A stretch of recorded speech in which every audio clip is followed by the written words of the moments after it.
Up today on the Speed of Culture podcast, we're thrilled to be joined by Aleko Esqueta, the Global Vice President of Marketing at Grey Goose Vodka. With over 2 decades of experience in brand building, Aleko has played a pivotal role in transforming Grey Goose into a symbol of modern luxury and cultural relevance. And this year marks a significant moment in his journey, with Grey Goose continuing to break new ground in consumer engagement and cultural partnerships. Great to see you, Aleko. Likewise, Matt, great to be on, and thank you for that intro. Appreciate it. Absolutely. So, of course, we are doing this podcast in early September. And for those that live in the New York area, that means one thing, U.S. Open season. And I know one of the big drinks at the U.S. Open is the Honey Deuce cocktail, which has really become a cultural symbol, that really transcends sport. You see it on all the newscasts, et cetera, covering U.S. Open. What does Grey Goose have to do with this, famous cocktail, and why do you see it as a big cultural and promotional driver for the brand? You called it U.S. Open season. We actually call it Honey Deuce season. And the Honey Deuce is something we like to say is really an overnight success, but 18 years in the making. So I think it's a real testament to the consistency of the partnership with the U.S. Open. And just, it's really unbelievable just seeing what a cultural phenomenon this cocktail has become. And it really is, a marketer's dream, just seeing, your brand being such a integral part of the cultural conversation. Because I don't think you can go on social media right now and not see something on your feed about the Honey Deuce at the US Open. Yeah, so of course, Grey Goose is the official vodka of the U.S. Open. This is the 19th year the brand has been behind such an activation. What goes into, first and foremost, I guess, the strategic planning to decide, are we going to go in for our 19th year? And then when it comes down to activation, how does your team get together and look at all the different components and cross sections of this event to make sure that you're activating it in a holistic manner? Yeah, I mean, this is a huge event for us, obviously. Internally, we almost call it our Super Bowl, and it's really all hands on deck. And planning begins really the year before. So after a US Open ends, we get together as a team. We really delve into, what's working, what's not, how can we improve it for the following year. But also, sometimes I think you just catch a little bit of magic, and I think that's what, this cocktail, has become. It really is right now the top cocktail in all of sports. And I really think a lot of things, go into that. But in a way, it's something that started really organically, and really the people, have talked. And I think it's really to the point that you can't really experience a U.S. Open without having a Honey Deuce. It's just become one of the traditions of the U.S. Open. Yeah, and of course, in 2025, if you want people to have awareness of promotional activity like what Grey Goose is doing with U.S. Open, you can't obviously overlook the creator economy and partnering not only with creators, but in this case, athletes. And I'd love to hear about how some of the collaborations you've had with top tennis players and other celebrities kind of have helped not only efforts like this, but more broadly with the Grey Goose brand. Yeah, for sure. And I think when you think about partnerships in general, a lot of times the brand might default to getting the number one player, number two, player in the world, or the most famous person. But I really think brand fit is more important than fame when it comes to, a partnership or a collaboration. If you look at our brand, we say our brand is all about joie de vivre. It's a brand that really promotes, an elevated, balanced lifestyle. And we're a brand that really bring people together. So for the U.S. Open, we partner for the second year with Frances Tiafoe. Obviously one of the top American players. Francis, he's not, top 5 player, not top 10 player. But what he is electric at the U.S. Open, and he's just, really personifies our brand. So when you look at how Frances Tiafoe plays tennis, he just has so much joy that he brings. He always has great fits. He's all about styles, energy is style, and he's must watch. So, and he's also a big brand fan too. So we just had an event at Grand Central Station where, Francis Tiafo showed up. He actually got behind the bar, served up some honey deuces, and he is that embodiment of the like balanced lifestyle. That's really what our brand is all about. Absolutely.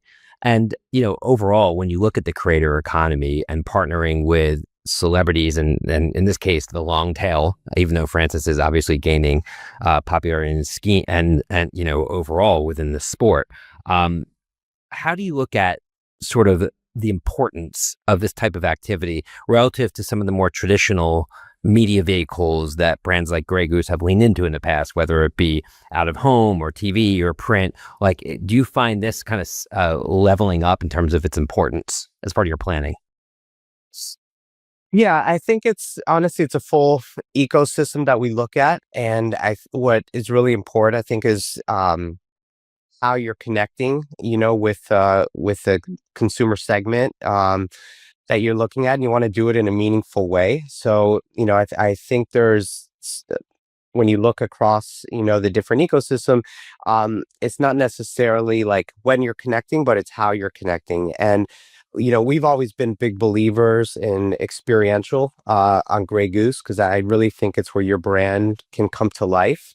We're all about elevating moments for people, helping people connect together.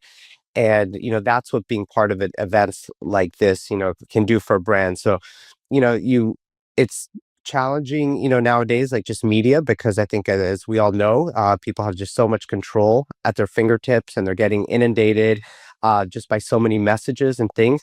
Um, but when it comes to an event like the US Open, people are making the conscious choice that they're going to put all the hecticness of the world and all their responsibilities on hold from it. They're there to have really just a great time, and to really enjoy themselves. And we really want to be part of that moment.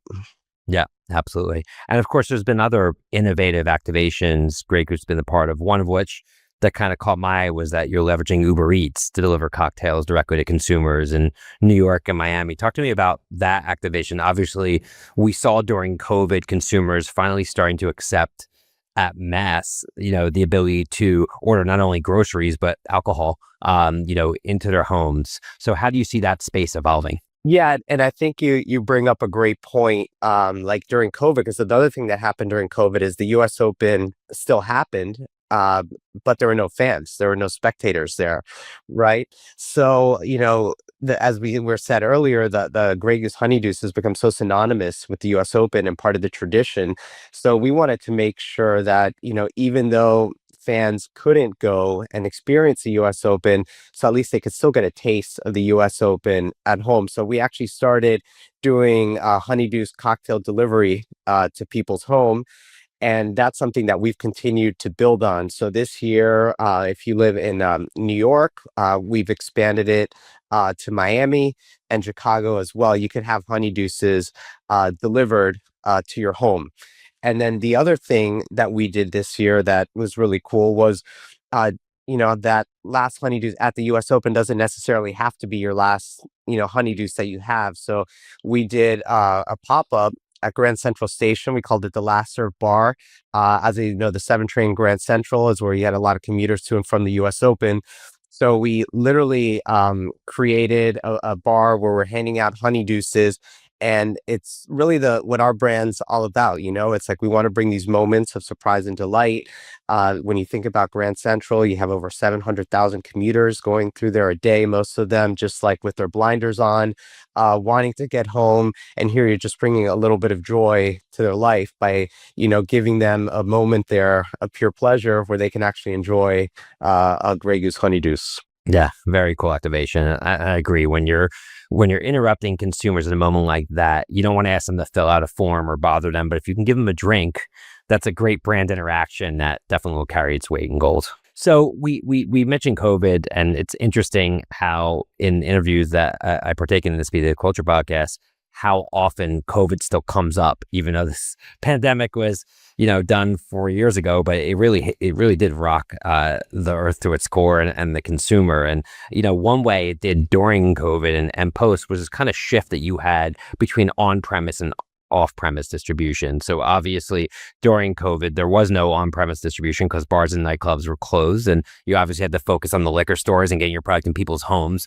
And now we kind of see this shift to the experience economy where consumers are roaring back, and we've seen record numbers of like the Taylor Swift tour and sold out NFL games, etc., as well as obviously the booming nightlife industry. When you look at the overall mix for the brand, where now that we've kind of come full circle, so to speak, where are you leaning in, and where do you see a lot of the opportunities to gain share? Yeah, so I think on premise has come roaring back, and which is great, obviously, because I think this is where people go to connect, to make connections. Still meeting with your friends and colleagues, that still happens at a bar or at a restaurant, and that there's no better way to enjoy that moment, than with a cocktail, whether it be, a Grey Goose martini, or another cocktail. But it's all about creating, these moments, that matter. So the on-premise has really come back in a great way, which is great to see.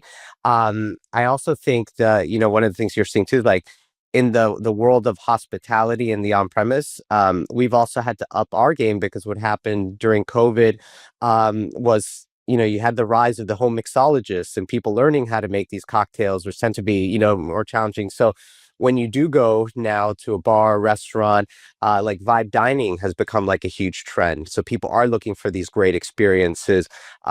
For example, we have a new product from Grey Goose called Grey Goose Altius. That's, an ultra premium vodka. And the way people now have been consuming this at restaurants is through a ritual called Goosebumps, where they're having the Grey Goose Altius with caviar as well. So this is something that they wouldn't be having at their home, but they're going to share that experience with their friends. And then on top of that, I think people also, want to show like these experiences and share out these experiences that they're having through social media as well. So, that's really just, an unbelievable dynamic, that we're seeing, right now.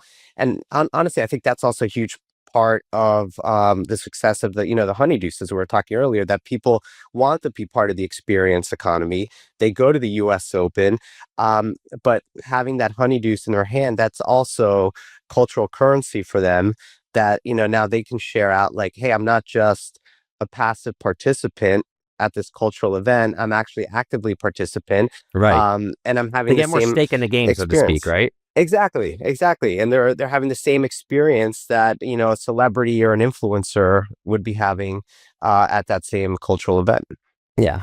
Another shift we've seen in the last couple of years is just an evolution of younger consumers' relationship with alcohol. Some Yeah. stats have shown that Gen Z is drinking about 20% less alcohol than millennials. I've heard Gen Z called the moderation generation, although they certainly partake in lots of other activities, especially with the legalization of cannabis, which has seen a rise of usage of cannabis here in the US over the last 5 to 10 years. How are you looking at that trend in terms of your ability to continue to drive growth? Because obviously it's a macro trend that's not unique to Grey Goose by any stretch, but it's still something that you need to contend with as the Gen Z consumer becomes the main purchaser of alcoholic products moving forward. Yeah, no, I mean, that is definitely something, that we see, that we talk about. But I think for us specifically, um, what we promote is moderation, and it's not about excessive drinking or anything like that. It's more about helping people have these like experiences, and sharing and connecting with friends. So for example, we talk, when you go to the US Open, you still want to be part of that experience. That experience is a Honey Deuce moment. If you're going, um a celebratory moment, if you're connecting with friends after work, it's more about bringing people together, and helping them create memories, as well, of just having, a great time, but doing it in a responsible way. And even when we look at, the people that we look to align ourselves with as a brand, so we just did a new campaign on Grey Goose, Make Time Wait, um, where we've created a Grey Goose hotel, which is really like the embodiment of the Grey Goose lifestyle. Really, the heroine in our campaign is Zoe Saldana. So Zoe is also like a great, just like Francis Tiafo, a great example of someone that's multi-talented, lives a balanced lifestyle. There are moments that they're going to lean in, have a cocktail, enjoy themselves. And then there are other moments that they want to be active, be with their family in a different way. So that's really what we're promoting. That's the lifestyle that Gen Z appeals to Gen Z as well. So yes, they might be drinking less, but they're still looking for those moments to share and to experience and ultimately just to make memories. Yeah, I think that's the right approach. And I obviously, for you to be a lifestyle brand, I think a big piece of your overall strategy needs to be around storytelling.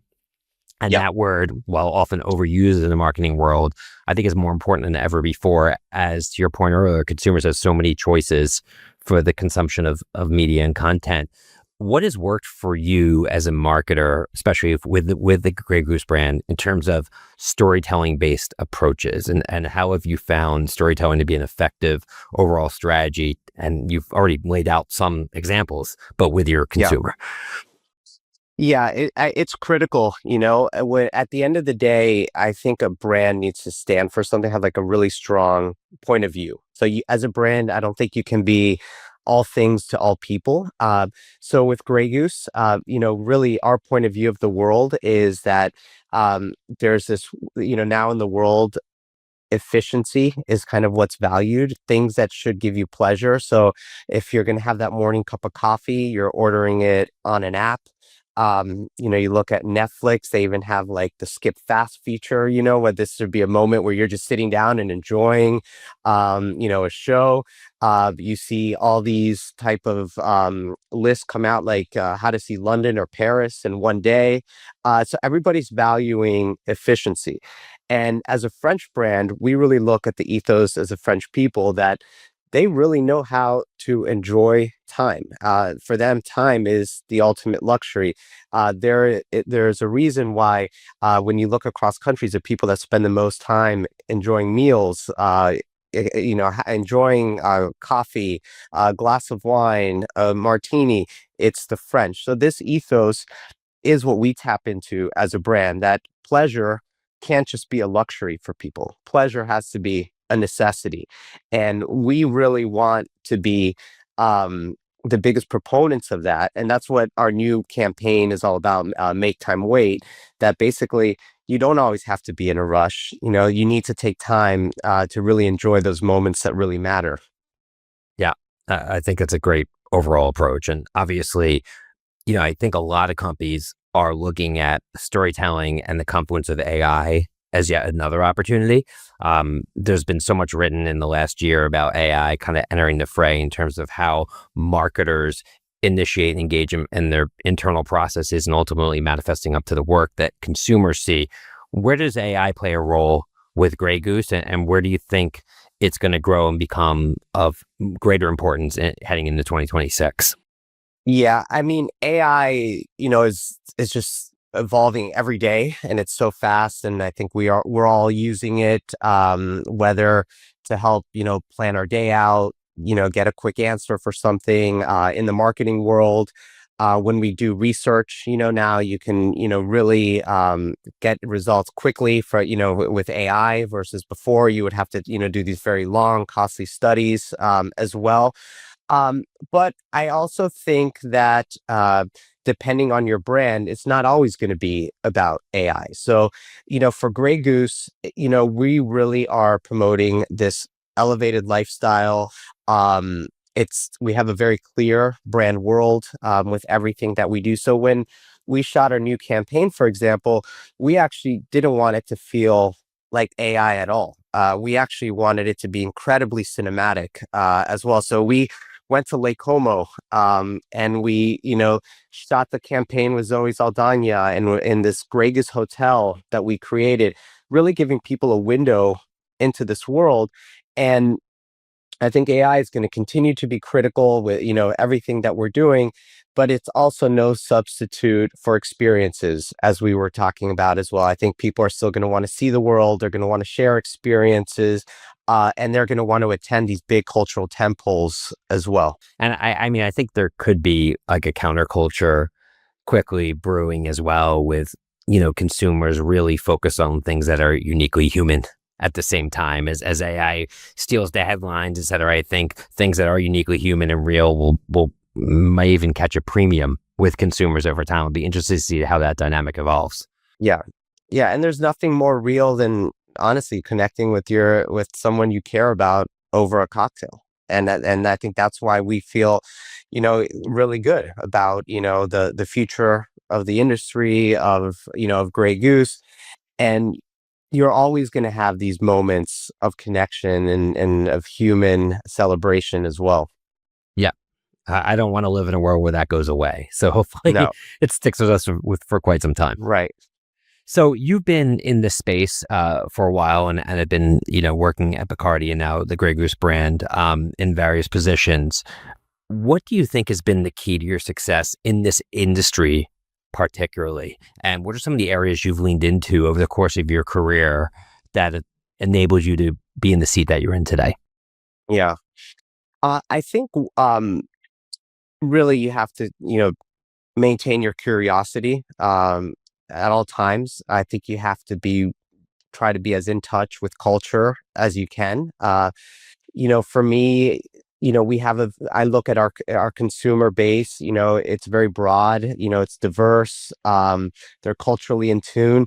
So that also, I need that reflection with my team as well. So I always want to have like a diverse team, like having a young team, because I think mentorship goes both ways. So yes, my team will learn from me, but I'm going to learn as much as I can from them, as well, because they're the ones that are the best reflection of the consumer that we're trying to talk to and resonate with. So I think that's They get to critical. celebrate a lot more than you and I do, I would They assume. do, they do. The other part is it's important to experience yourself, like these moments that you're also trying to capture. So you can't just be, in your office, just looking at research like the whole time. I think it's really important to be out there as well and see how people are interacting, with your brand, see how your brand's coming to life, in these moments.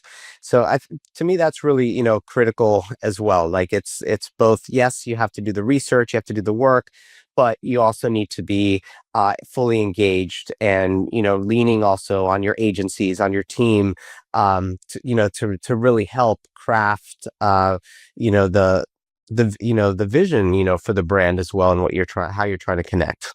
Yeah, I'm glad you brought up agencies. And a question I have for you that I've asked at certain points throughout the history of the podcast is obviously, I'm sure you have no shortage of vendors and agencies wanting to get your time and to work with you. And obviously, you only have so much time, you only have so many resources you can deploy to working with partners.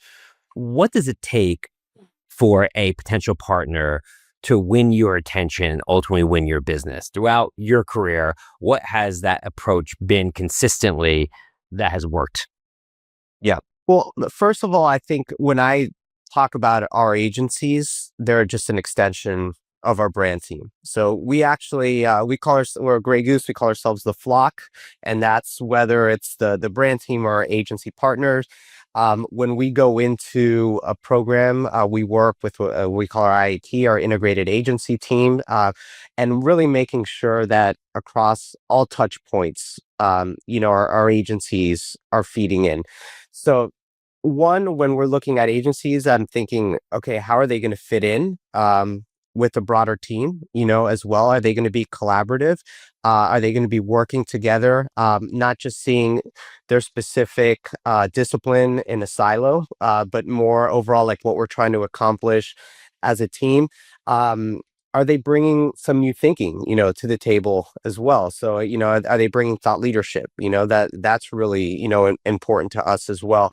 Um, and then, creativity is huge. I think also like, are they going to be constantly bringing, new ideas, giving us a fresh approach, to something that we've been doing before, and especially see it with like a program like the U.S. Open, where we're going, on year 19. We want fresh thinking, every year, like coming in. And fresh thinking is not easy in this day and age where there's so many new brands popping up. Sometimes it can feel like all the good ideas have already been done. And to Yeah, come up with truly fresh thinking, fresh ideas, fresh strategies is not easy. And, I think there's no way around getting there, but putting in the time and the work. And I think when agencies and partners do that, I think often they put themselves in a position to succeed.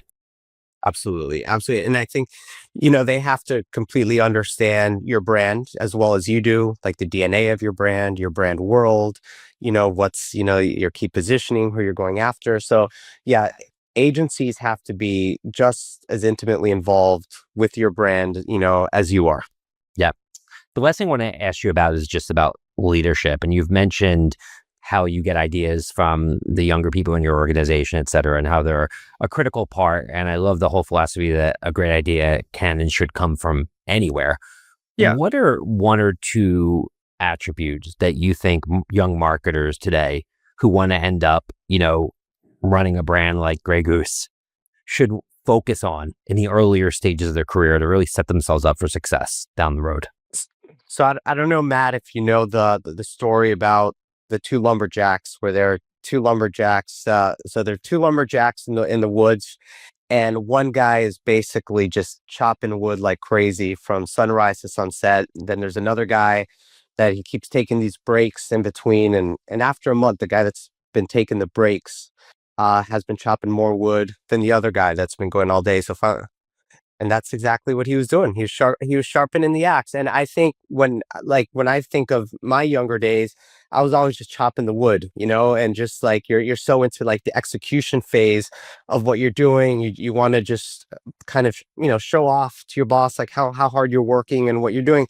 But especially I think in marketing, where you're building, a brand, you need to take that step back to like one, strategize a little bit, see what's working, but then also taking the time to work on yourself a bit and how you can hone in your skills, as well. So that would be the advice that, I would give younger marketers that are out there. Yeah, I love that. And I think the one issue I think younger people have, not just in marketing, but in business in general, is that we're in this Instagram influenced, economy and society where Yeah. everyone sees everybody else, quote unquote, killing it.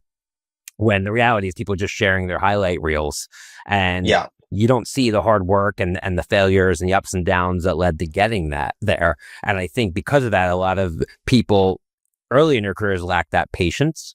And that's why they just want to chop, chop, chop and not sharpen the axe. And I think it Right. might feel good in the moment, but I do agree really refining those core skill sets before you dive in is really what makes somebody a great marketer or great in business in general.